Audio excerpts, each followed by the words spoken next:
Losing a spouse is one of life's deepest wounds. I get it. That emptiness, that confusion, and the pressure to do something to move forward.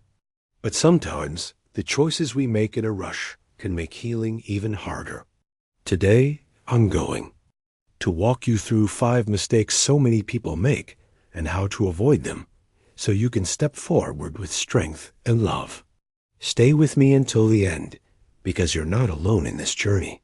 All right, let's dive into the 5 things you should avoid to protect yourself on this healing journey.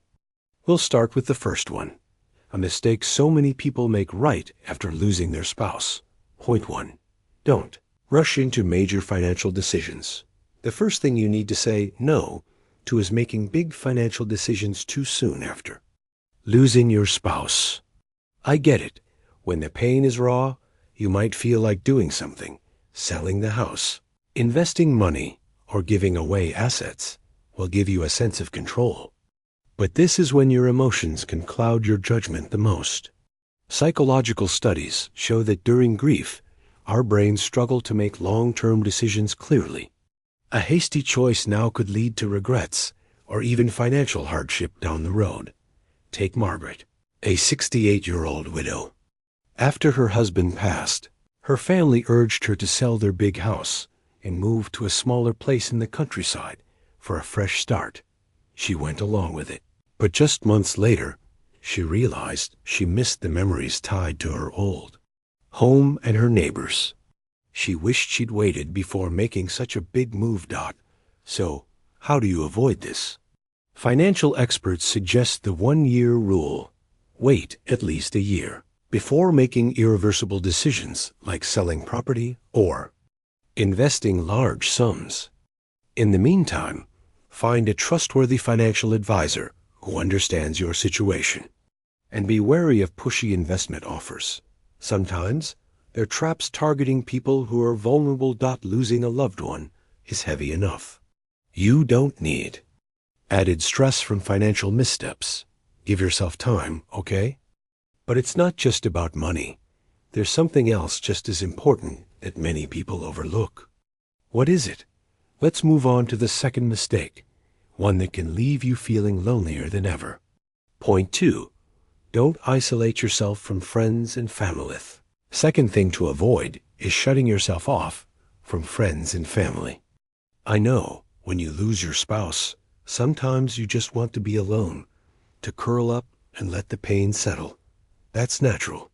But if you close yourself off for too long, that loneliness can turn into a cycle that's hard to break. Mental health. Studies show that people who withdraw after a loss are at higher risk for depression, anxiety, and even physical health issues. Think about Walter, a 75-year-old widower. After his wife passed, he stopped answering calls, skipped family gatherings, and stayed home alone. He thought no one could understand his grief. But months later, he felt emptier, struggled with sleep, and had no energy. One day, a neighbor insisted he come over for coffee. That small chat turned into a weekly routine, then walks with friends. Slowly, Walter felt lighter, not because the pain was gone, but because he wasn't carrying it alone. How can you avoid this? You don't have to go to big parties or talk all day. Start small. Reply to a text, take a short walk with a friend, or join a support group for people who've experienced loss.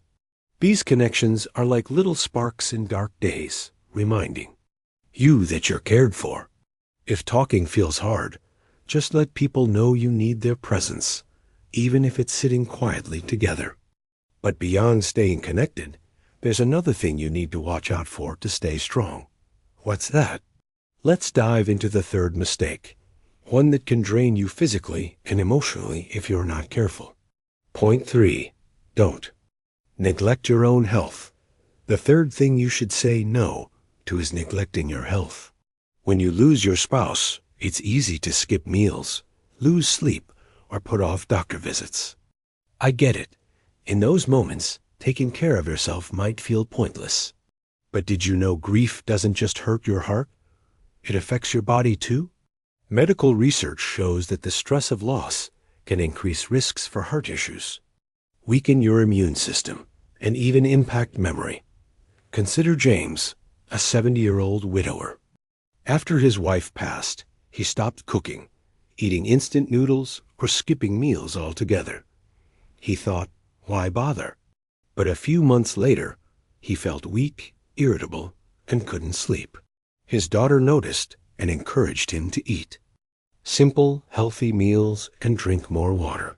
Within weeks, his energy returned and his mood started to lift. What can you do? Start with small steps. Eat a simple meal with veggies or fruit. Take a 10-minute walk daily, or schedule a checkup. If you're struggling with sleep or feeling down, don't hesitate to talk to a counselor or a trusted friend. Taking care of yourself isn't selfish. It's honoring yourself and the spouse who always wanted you to be healthy. But it's not just about your health.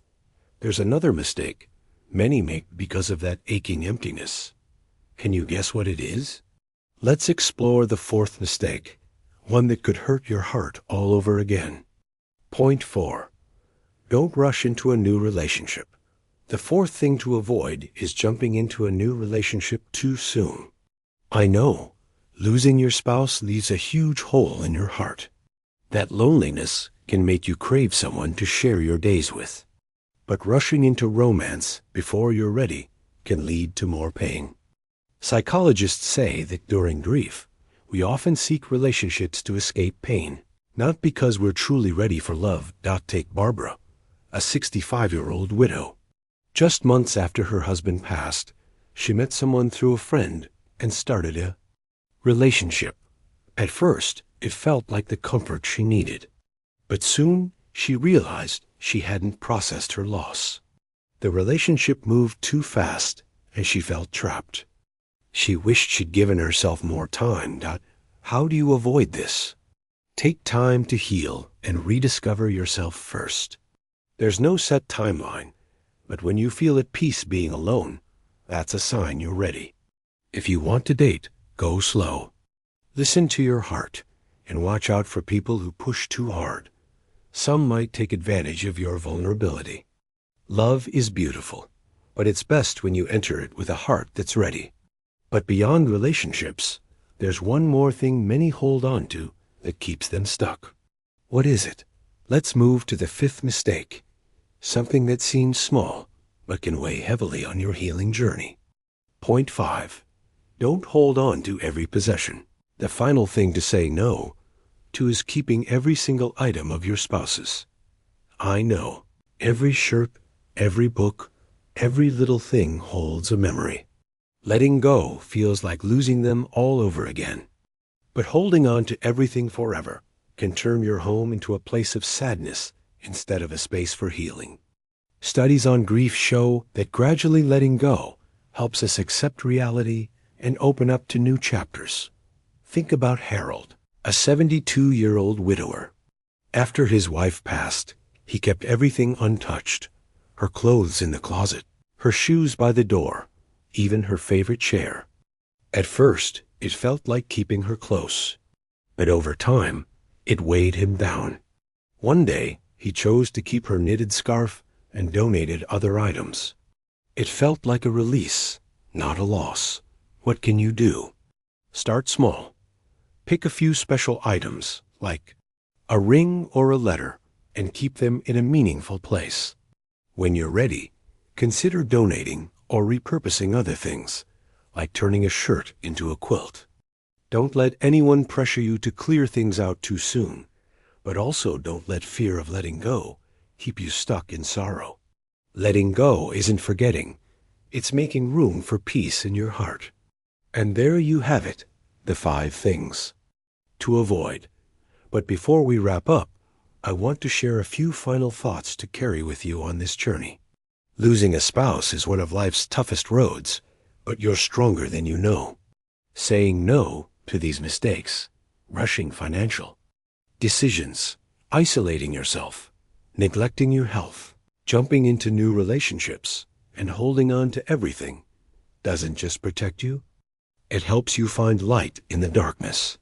Give yourself time, lean on support, and love yourself through this. You're not alone. If this video resonated with you, drop a comment with the number that hit home the most. 1, 2, 3, 4, or 5.